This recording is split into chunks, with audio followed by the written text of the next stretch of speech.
গাড়ি চোর নিয়ে গেল, এলা আমরা কেমন করে খাই? গাড়ি আসলো খুব কষ্টের, এখন গাড়ি কিনছি, এলা এলা তো গাড়ি নিয়ে গেছে, এলা কেমন করে খাই? তোকে কেমন করে খাওয়াং, বউকে কেমন করে খাং, মুই নিজে কেমন করে খাং? আমি প্রতিদিনের মতন গাড়ি নিয়ে বাইর হই। লালমিনহাট গেছি, 3জন লোকের সাথে দেখা হয়েছে। ওনারা বলছে আমাকে লালমিনহাটটা ঘুরে দেখাইবি, কয় টাকা ভাড়া নিবি? আমি বলছি 300 টাকা ভাড়া নিব। পরে এখানে ওখানে এখানে গেছি, ওই স্টেশনে গেছি, তারপরে বিমান ঘাটি গেছি, তারপরে শিশু পার্ক ছিল ওখানে গেছি, জজ কোর্টের সামনে গেছি। পরে যায়া পরে ওরা বললো অনেকক্ষণ তো ঘুরলাম, এখন ক্ষুধা লাগছে, এখন একটা বিরিয়ানির দোকানের সামনে নেও। বিরিয়ানির দোকানের সামনে যে 4 প্যাকেট বিরিয়ানি কিনলাম, মানে ওরাই কিনছে, পানিও কিনছে। কিনিয়ে বলে এয়ারপোর্ট যেখানে রানওয়ে আছে, যেখানে বিমান পড়ে, ওখানে নিয়ে যাও।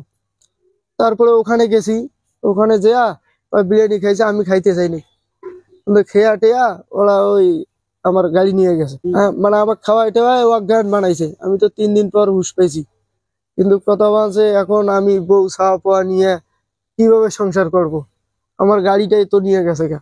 মানে আমি আবার 1 লাখ টাকা কিস্তিতে তুলছি, কিছু টাকা শোধ করছি, আবার ওখানে কিস্তি দিতে হবে। এখন আমি কি নিয়ে বাঁচবো? গাড়িটা কিনছি 2,80,000 টাকা দিয়ে।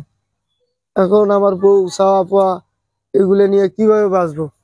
কারণ আমাকে যদি গাড়িটা ফেরত পাই, আবার বিরিয়ানির দোকানে সিসিটিভির ফুটেজ পাওয়া গেছে, এগুলা দিয়ে যদি শনাক্ত করিয়ে আমার গাড়িটা একটু ফিরিয়ে দিতেন। থানায় অভিযোগ করছিলাম, থানার থেকেও দেখতে চাইছে, লালমিনহাট সদর থানা। কারণ আমি চাচ্ছি যদি আমার গাড়িটা ফেরত পাইতাম, তাইলে আমি আমার বউ বাচ্চা নিয়ে আবার সুখে থাকতে পারতাম। সকালে যখন আমার বেটা বেড়ে গেছে গাড়ির থেকে ধরি, তখন ধরি যাওয়ার পরে 2টার সময় বেড়ে গেছেন না? হ্যাঁ, 2টার সময় বেড়ে গেছে বাড়ির থেকে। দেখি মাগরিব আসরের পর হয়ে গেল নাই, ওখানে আসরের পর হয়ে গেল, এলাম কম্বা নাই। তারপর আসি পক পক বাড়ি আতলে আতলে বাড়ি, টাইম কিংবা মনটা কেমন কেমন একটা জন লাগে, ভাল লাগে না।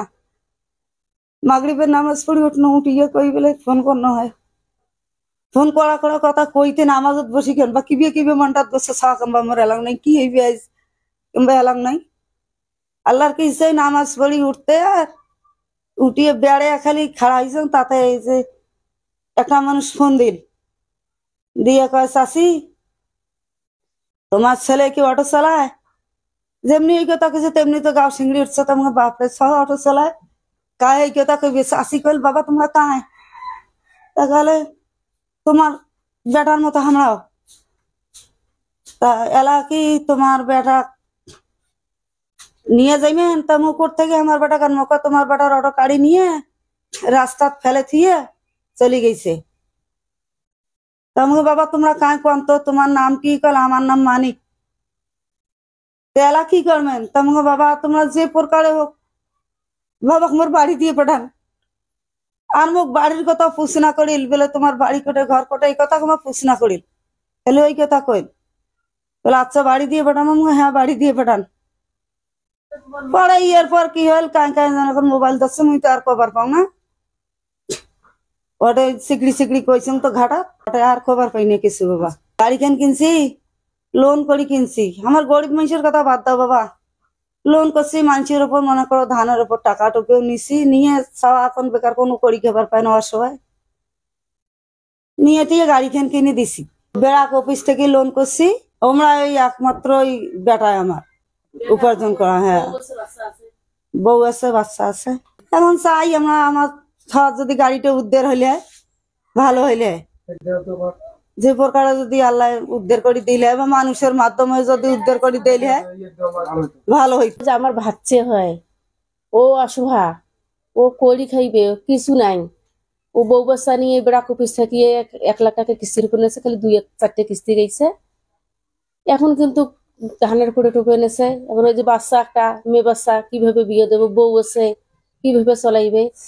তা বাবা তোমার দয়া, যদি আল্লাহ রহমত করে, তোমার যদি দয়া করেন, তার বেড়ায় খুব বাবা কাজে লাগবে, তোমার উপকার লাগবে, তোমার নাম হইবে।